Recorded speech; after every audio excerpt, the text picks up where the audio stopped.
I'll start with a quote today, Deepak. Successful business development takes a multidisciplinary approach. In it, that it involves financial, advertising, legal, and various other skills. It's not enough to reduce activities to a simple template that can be applied to all situations faced by real world enterprises. It's a quote by Tyler Wilkinson. A very good morning to one and all. My name is Kritika Saran from Grow Junction, and today we have a special guest with us as our mentor, Deepak Saxena. A very warm welcome to you, Deepak. Thank you, Kritika. So, Deepak, could you kindly give a brief about yourself to the audience? Sure. I hail from Gurgaon and I did my basic schooling from here itself, wherein I headed my school as a school head boy when I was in 12th standard. And we were part of the organizing committee, organizing multiple events, whether it is Teachers' Day, a sports day event, or whether it was any Republic Day event. Then taking participation in the multiple school competitions. So then I moved on to pursue mechanical engineering from Bikaner, Rajasthan. Then again, I joined the committee which was responsible for organizing events. So we had two college fests during the 4 years of tenure, and I was part of the organizing committee there as well. Then I moved on to pursue masters in business administration in marketing and finance. So my majors is in marketing and a minors in a finance. So I was part of a club known as CSR Club, Club Jagriti at IMI. So we organized a multitude of events around the year, and I was part of the digital team as well, wherein we created a couple of posters for digital marketing of our club. And some of the events which we organized was Nukkad Nataks, road shows, visiting the old age homes, distributing blankets in the winters at 12 midnight. So there's that. And currently I work at a bank in business development as a accounts manager, wherein I handle a couple of large clients, MNCs, and some new age startups which are well funded by, let's say, VC Global, Tiger Global, and many more. Thank you for letting us know about yourself, and we are extremely delighted to have you with us today. So, Deepak, talking about your career, you worked at Honda Cars as an intern in the assembly frame department. So, was it a finance internship or marketing internship, or was it related to your technical one? Yeah. So the internship was when I was in second year of my engineering. So nothing related to marketing or finance, but completely tech related. So just a brief background about what an assembly frame is. So there are a couple of job flows on a manufacturing plant. So Honda is one of the manufacturing plants of the Honda cars. So assembly frame is one part of it. So it is where the complete structure of a body is received at the one end, and a complete car is the output with all the features, and you can just drive with that car. And what you receive is just a raw structure. So I was in the quality department at that assembly frame, wherein we had to check the conformance of the quality, whether the cars being made conform to certain criteria of the quality standards or not. And in case there are some issues, then to identify those issues and resolve it further. So if you are from a science background, and anyone from a science background would relate to a vernier caliper experiment which used to be there in the physics lab. So it was quite important to use that in my this internship. So we had to calculate each and every burr or a radius or anything, or the depth of it from that one year caliper. So that was quite an experience. And one major project which I handled there was a water leak in their WRV model. Hmm. So we could identify how did it occur, what was the reason, what was the primary reason, why was there so many defects in one car itself. So that was part of that. That's great. So, Deepak, like after into technical, now that you were an intern at Honda Cars, I think getting internship at such a good company, and such a great company, which is recognized worldwide, is one of its own achievements. So, you could have had maybe a better something better than that, in technical aspect itself. So why did you think to pursue MBA and then go into non-technical field, even though it includes technical stuff as well, but however it's a mix of both. So what made So, you choose that? I never thought it that I would switch from a technical job to a non-technical job. So a basic primary goal was to just complete the education, and because at one point of time, whether it is technical or non-technical, you would face challenges in terms of your promotion, in terms of your growth, and everyone would expect a well knowledgeable person holding certain degrees and certain experience in both the fields to proceed further. So even if I had held tight to the technical job, I would have to pursue masters somehow or the other, be it MTech or be it MBA. But I decided to choose MBA because I thought that I had enough of technical knowledge in the B.Tech itself, and it was not my purview to pursue MTech. So I went with MBA. Did then there was also an option to choose operations as a minors or a majors, but I decided to choose marketing and finance because operations, a little bit of operations I had already done in my engineering class. So there was that, and now here we are. So now talking about internship, like in your MBA, what was your internship experience? Where were you placed, and how did it go for you? Was it in your Yeah. own department? So my internship was with DCM Shriram. So DCM Shriram is a big family. They have multitude of brands in their portfolio. So one of them is the Fenesta, which is into PVC and the window fittings. And another is in the urea sector, the resin sector, the chemicals. So they have multiple brands in their portfolio as a DCM Shriram group. So I was placed in the agri sector of this.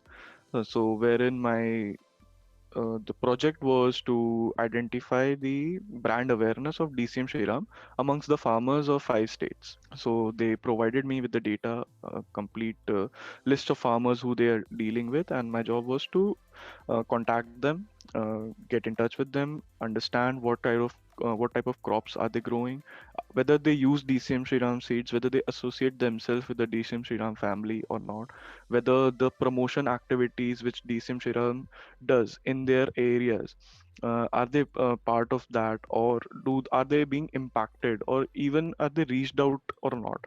So a couple of times, it might happen that the company is spending a lot in a particular area, but the people of those area are unaware of those activities.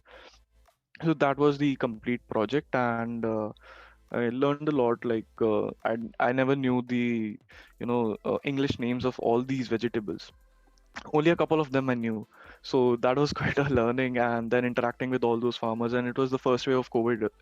That experience was a lot more beneficial. Yeah, I think interacting with the people who are actually engaged in the agricultural sector, which is one of the largest sector in our country, the contribution is great Yeah. in that sector.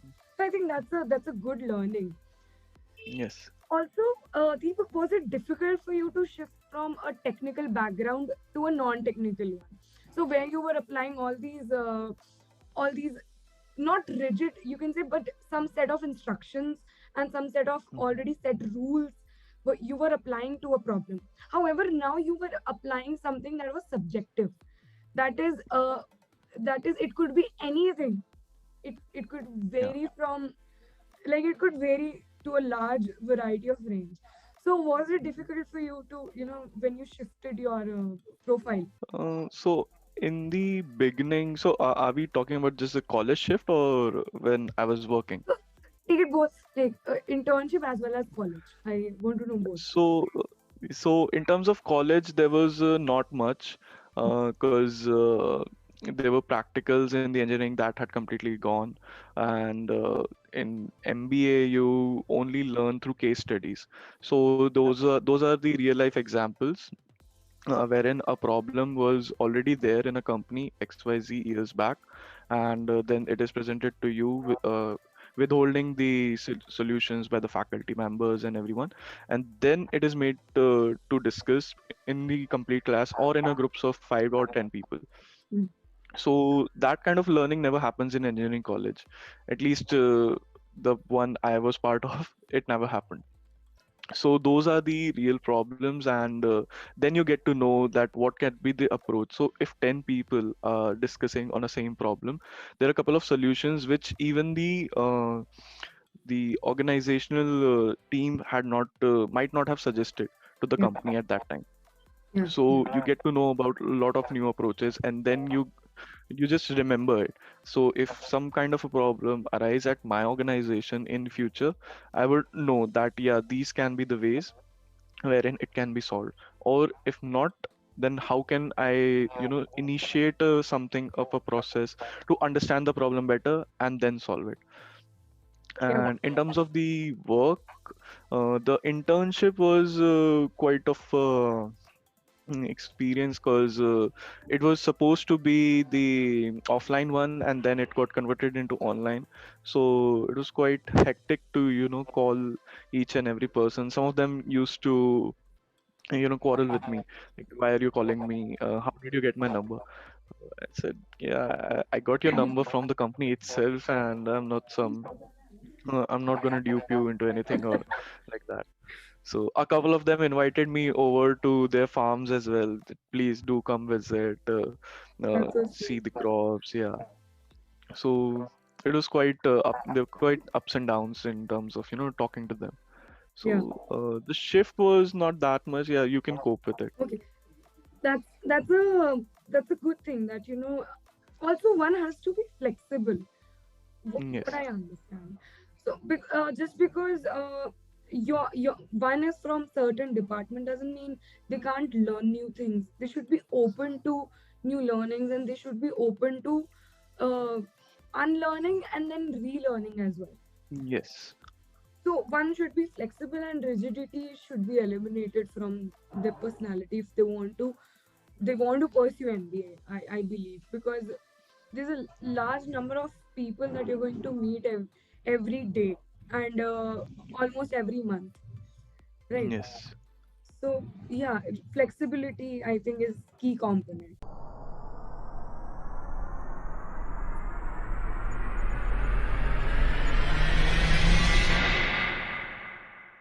Plus, you should be ready to listen. So if I talk about my work life as of now, Yeah, so I deal. So a basic part of my job is to engage with my existing clients and also onboard new clients to the bank, right? So engaging with the existing clients is never tough. They already know you, they already know the system, and everything flows smoothly. The real deal is with onboarding the new clients. So most of them might be banking with someone or the other. There are multitude of banks: HDFC, IDFC, ICICI, PSU banks. yeah, There are a couple of banks there. So everyone's first question is, why should I switch my banking with you? The basic question. And then you think, okay, now what should I answer? Like, all the products are same, all the features are same. There's the only deal is with the commercials, all the rates which they are getting from the existing banker and what I can provide them. yeah, yeah. So this happens with the established companies as well if they're not part of the banking system with us currently. Mm, And if there's a new startup or someone who is yet to receive funds, then we can pitch in. It's easier for us to lure them in to our bank rather than letting them go to a competitor to through our services. So and plus you cannot be any sector or industry specific here, because for a yeah, bank each and every industry person is important and each and every company is important. absolutely. So currently I deal with FMCG industry. There are some startups into legal tech space, which something I never even heard of, but they are B.Tech. there. They have already raised a couple of $1 million funding and all. Then there are agri-tech startups. Then there are who into core manufacturing, Yeah, then providing HR tech startups. So you have to be quite flexible with that, because each and every industry works in a different way. They have a completely different business models. So you cannot go with the conventional methods right now. You have to be flexible. So, Deepak, your role includes the marketing as well at your particular position. Does it include that? No, it's sales and selling of the financial products. So yeah, a bit of a financial knowledge as well. Oh, okay. All right. So, Deepak, my next question to you would be that what made you like understand that finance and marketing, so marketing and finance actually, were Mhm. the roles that were suited for you and you wanted to pursue them. So, what made you think that? So, for the marketing and finance, so operations was like I told you, the operations was always a choice, but I had already learned it. So the remaining two were the marketing and finance, and I could not choose finance as a majors because you have to have certain knowledge base and you have to work very hard to be a finance majors. So there are a couple of subjects which needs deep understanding right from the beginning. Even if you're a BCom student or a commerce student, you develop it over time. But for an engineering student, you have no touch with the finance, no touch with accounting, no touch with the principles right from the start. And then in 2 years, you have to work real hard if you want to be there. So then I started with marketing. So marketing is quite simple, and it only requires you to understand what the company requires, understand the needs, understand the consumer behavior, understand the market, and then you're good to go on how to place your product, how to pitch it to the correct customer right there and right when it is required. So there was that, and that's how I decided to keep marketing as a majors and then finance as a minors, because I knew even if I have to progress in some role in 10 to 15 years down the line, everyone would expect their manager or a senior management team to have some knowledge of finance, because the last thing each and every proposal at a company comes down to is the finances. How much is it gonna cost to me? Basic question. Be it Absolutely. marketing, be it HR, be it anywhere. They simply ask how much will be the cost and how much will be the profit. So Yeah. you have to have some understanding to do that kind of an analysis on a granular level. So that's how the finance became my minus. So, Deepak, how would you actually let someone know who's in this dilemma that what should I pursue in MBA? So, what should be my master's? Should it be uh, like my major subject? Should it be Hmm. consulting? Should it be HR or finance or marketing Hmm. or any other? So now there are quite a few options available. Analytics, yeah. Yeah. So, what like how does a person calculate and how does a person understand that yeah, this is the role suited for me and what kind of outside help they can take? Okay. So, speaking about finance first, so mostly finance is a back-end job. Okay, so you won't have to interact with the outside of the organization. All your listening would be the internal listening, and only you would be interacting a couple of banks you're dealing with in case your team allows Yeah, you and makes you part of that team, which keeps on discussing with the banks about the rates, let's say about bill discounting, about term loans, or the working capital lines which they have. So in case you're part of that team, then you will have to interact just with the banks. And if you're not, then you will be involved in the preparation of those all those documents and analyzing what the proposals you have received from companies, tie-ups, or the banks, let's say. So then you will be part of that. If you are okay with that kind of analysis, plus it is quite a complex data, plus it holds a lot of responsibility. So even if there's a difference of decimal place, your job would be at risk. So nobody would care like you're a beginner or an yeah, experienced guy. If that mistake is there, then you'll have to pay for that. So if a person wants to choose finance, they should keep all these points in their mind that yeah, I'm comfortable with all the numbers, all the calculations, and it excites me to calculate it, do the risk analysis, and all those. yeah, yeah, So exactly. moving on to marketing, it's more of a front-ended job. And also it also involves the backend, wherein there are a couple of teams who are involved to design all the pamphlets, all the posters. Then there is advertisement part of it as well, wherein they decide the production houses. They are part of the all the conceptualizing the complete advertisement or a marketing campaign, like from the start to finish. Like what do they want to do, how would they want to engage, whether they will be engaging through events at the societies, schools, colleges, or will it be a complete online thing. And then in case you want to be part of the promotional team as well, so you will have to interact with a couple of people, a couple of companies to engage with, to put up your marketing strategy at their place. So taking example of the bank, so how we market at some places is co-branded cards. Like you might see Amazon and ICICI have a co-branded card, right? So Amazon Yeah. Pay. Some banks have a collaboration with a couple of hotels, right? So wherein if case you choose for a particular XYZ bank, you get a XYZ discount. Then on the Okay. website they have. So all these is a part of a marketing strategic alliance. So the marketing team and the marketing team of a company, of a bank and a company, they collaborate, they engage into the commercials and everything, and then all this happens. So it also involves a couple of, so if you're comfortable doing that, pitching a product, pitching your company to some person, you're well versed with all the benefits of the products, and you can easily explain all the features and all the use cases. So marketing is good for you. How convincing one has to be if you're in a marketing area? So you don't have to be an extrovert, to be frank. Hmm.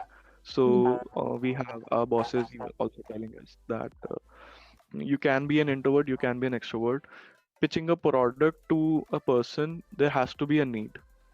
Okay, Yeah, convincing comes exactly. on its own. Yeah.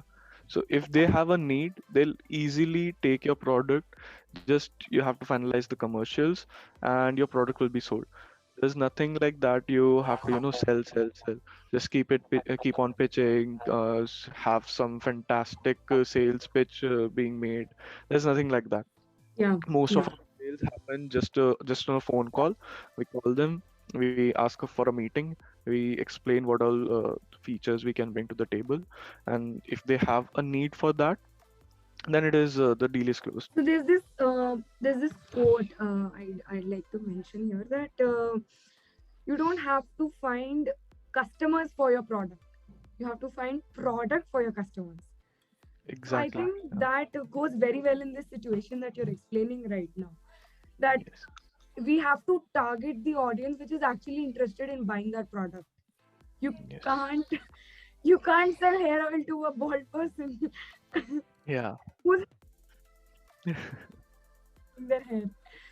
So Mm. yeah, I completely understand your. I think I put it in the easier words to understand. Is it? Yeah. Yes, exactly. So so how was your overall industrial experience? And the industries are quite different from each other wherever you Yes. have worked. So your overall experience at working right now and your previous experience as well.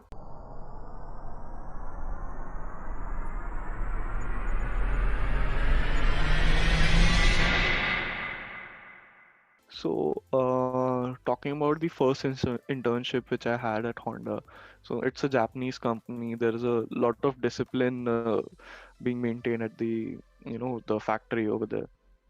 So there was, even if there zebra crossing, you have to follow that only. You cannot go left or right of it. So else, if someone sees you, you will be imposed with a fine. So there was that. They are particularly strict with their timings and all. So Yeah, plus, exactly. they follow a 5S rule for the safety and cleanliness of the.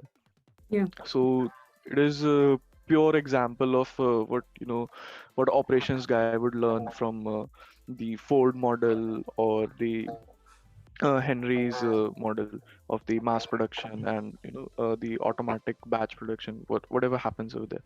So each and every principle is being followed over here. The Six Sigma, each and everything. So that was there. So you learn all these in the books and you actually get to see it in practice. So at DCM Shriram, it was completely an online thing, online gig, and it involved a lot of data visualization as well as to the responses of the farmers, and then put it into a PPT to showcase it to the senior management. Like, this is what I have done, these were all the results, to compare and contrast what was there previous to the project and what the results can be obtained through XYZ solutions after the project. So there's that. And as in my current capacity, uh, it's a never ending job. You keep interacting with all these startups and MNCs, and then you just learn about their industries. So if I may quote, one of the startups I engaged with is in the HR tech space. So they have devised a reward solution wherein, as per the current norms, you get only rewarded by one portal or the another, whichever your company has a tie-up with. Let's say my company has tie-up with Amazon, so I'll only get reward points of Amazon. Yeah. If some another company has a tie-up with Flipkart, so they'll get only with Flipkart. But what they have done is they have made a common portal wherein they have onboarded more than 300 brands like Amazon, Flipkart, Mama Earth. You just name it and they have them onboarded. Yeah. And now they themselves pitch to the companies that you be part of my, you collaborate with me and give me some money, and I'll provide your employees with the reward points which they can redeem on these all the 300 brands that I have, and they are operational in 70 plus countries. So it's a complete eye opener for me that, yeah, that something so simple can also happen. One can be an aggregator and then pitch their startup to the companies, and they have all the big companies now getting onboarded on them Yeah. and working. So you get to engage with new startups, new concepts. Like, it's another kind of a Shark Tank, if I may say. You get to see new startups coming in on the Shark Tank India, and we get to interact with them directly. So there's never a boring day at your job. Ex- Exactly, yeah. That's I think that's what makes you keep going. That's what makes you Yes, keep going for the job and going for problems that you see, because it's never the same. It's never going to get monotonous, obviously. So that's the beauty of yes, the work that you do, I believe. yeah. Plus, you get to interact directly with the CFO or the CXO of the company or the director. Yeah. So most of our first call is either to a director or a CFO. Then there onwards, they direct us towards the uh, junior guy or another team which they think that, yeah, they are relevant for it, for taking the calls. They're there, and we have already interacted with them. But to arrange for all the processes, all the documentation. So there's another team for that, and then they route us to them. So it's quite an experience, I don't think so any job offers you to give a call directly to a CXO or a CFO of a listed company, of a startup or anything. But here you can do that, and that's quite fascinating. And you just get to learn. Some of times you also worry that, oh my god, that's a CFO I'm talking to, that's a thousand crores company. But Yeah. then again, you just make that call and leave it to how it goes. So, like we've had quite a talk of your industrial experience. I Mhm. want to know a little bit about your MBA experience. How was it? How, you Okay. mentioned it earlier as well that the uh, case studies involved and how people. yeah. So, how was your overall experience? How would you maybe rate it, or how would you say? Well, as far as the rating goes, it was 10 on 10. Yeah. So anyone who is thinking of pursuing MBA, they should do it. But just don't do it for the sake of having a degree as a MBA or being Yeah, called an MBA graduate. At least try to get into top 25, top 50 colleges of the country, and then only you would experience such kind of a thing, such kind of a rigor. So yeah, I still remember the first day at the college, we had our inductions, and then everything was closed at 10 p.m. all the party and Yeah. everything, and we were sent back to our hostels. Then we were being knocked at our doors at 3 a.m. in the morning. That wake up, wake up, wake up, and everyone was like, "Who's there?" So those were our seniors. They took us to uh, ground, which a small forest. There was at the back of our campus, and we had a completely fun activities over there right at 3 a.m. in the morning. So that Wow. was the yeah. So that was the start of the MBA. So we were being pushed, and we were already informed that you might receive any mails at each and every time. There's no time foundation that you will not receive mail at 12 a.m. or 12 p.m. Yeah. You can receive mails at 2 a.m. as well, and if they want you to respond at in 10 minutes, you have to respond. So so it makes you disciplined in a lot more way, and plus each and every mail has to be responded if they are so, and if not responded, you will be penalized in some way or the other. So the case studies I've already talked about. Yeah. Then there are a couple of clubs, societies, committees in a MBA college. So there will be admissions committee, there will be alumni relations committee, there will be placement committee, there will be a branding committee as well. And it's a completely student driven committees. Only there are a couple of heads who are as a professors, but they only take interest in only one or the two activities. Rest each and everything is driven by the students itself. Yeah. Then there are clubs as well, specific to the domain knowledge. There's eco club, there's finance club, there's marketing club, there's operations club. You name it and there can be a club. And if case you think something should be an add-on to all these clubs, then you can pitch it to the director of the college, and he'll introduce you and let you know who can be the guide for that, who can be a professor, who could be your guide and help you start that club or a society.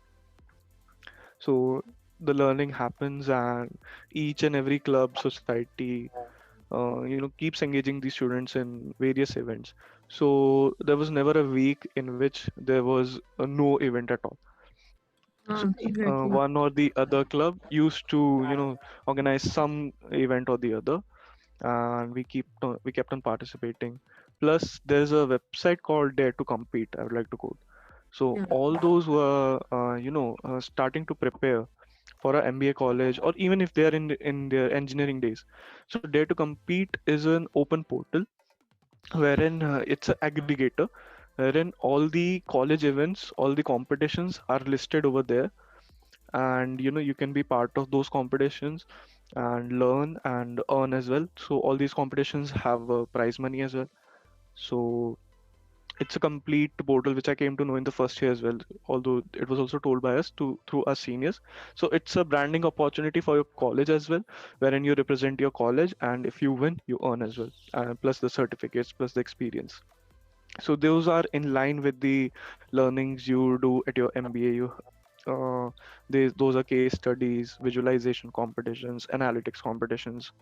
Then there are recreational events as well, a Yeah. Nukkad Natak or a road show. So those kind of events also are listed on that website. So I was part of a couple of competitions wherein I represented myself at DU, KJ Somaya, Mumbai. Plus, my team was the national Popular Choice Award winner at Reliance TUP 6.0, which was the 2 years back. So there was that, and a couple of 5 to 6 competitions which my team won or came on the second place or third place. In MBA, it's quite an unforgettable experience. Yes, yes. And it's very engaging, it's very innovative, and you can take initiatives. I think that's Mm, what makes MBA best, and with its curriculum and everything, it yeah, can be tough for some people because like there's no night in MBA colleges. So, yeah, but at the same time, it's very engaging, it's very innovative, and you can take initiatives. That's what highly matters. Your opinion matters. You can express yourself. So that's one a thing that I really like about MBA colleges. And if you get into top 25 or 50, that's a whole lot of different experience. And yes. yeah, that is something one can't explain. Uh, by word. Yes. So the reputation comes along with it, and the brand comes along with it, and the Yes. whole new experience comes along with it. So MBA is quite a good experience. It's quite an experience for everybody whosoever wants to pursue it. Yes. Yeah. So Deepak, like my last question would be that what piece of advice you'd like to give the people who are watching you and they want to start their career in marketing or in finance, like small piece of advice. So, one thing they can do is, just have a core knowledge of what they want to do, plus be it finance or marketing if they're studying it right now or they want to pursue it further. So have in-depth knowledge of what you will be going to study and what knowledge base you have right now, whether it is sufficient to pursue it in future and have a have it as a career path. So if specifically for a finance guy who wants to pursue more in finance and reach to a CFO level right down the line 15 20 years, so you have to have a good base of finance knowledge Yeah. and all the instruments that goes with it, all these certifications, whether it is a CFA 1 2 3 or a certified financial analyst. That's the same thing, CFA, and there are a couple of other courses as well. So FRM is there, which I know about. So people on almost mostly people pursue FRM as well alongside the CFA. So just be prepared and do a little bit of digging, like what will be required to be a good finance guy. For the marketing, just understand how a couple of companies work. Just take one company at a day and understand what are their marketing initiatives, what do they do in the industry to gain that XYZ% of wallet share Yeah. and the industry share. So that's how you learn. So you, let's say, take up the Coca-Cola, take up KFC, take up PepsiCo one day at a time, and just analyze what the company used to do 10, 20 years back and what they're doing right now. That will give you an essence of what a marketing guy did, or what a marketing team did in those 20 years to reach a certain level of growth. So have in-depth knowledge and it would be good. Great. Well, thank you so much for your advice, and I hope the people who are listening to you, they would definitely benefit from it. That taking one things one at a time and not rushing. It's an integral part. It's an integral uh, feature that you can build upon. That not rushing, staying calm, Yeah. and learning one things at one time. So, absolutely, I think they should go for this, and I think we should call it a wrap. I had an amazing time engaging with you, and I hope that was same with you. Absolutely, same here.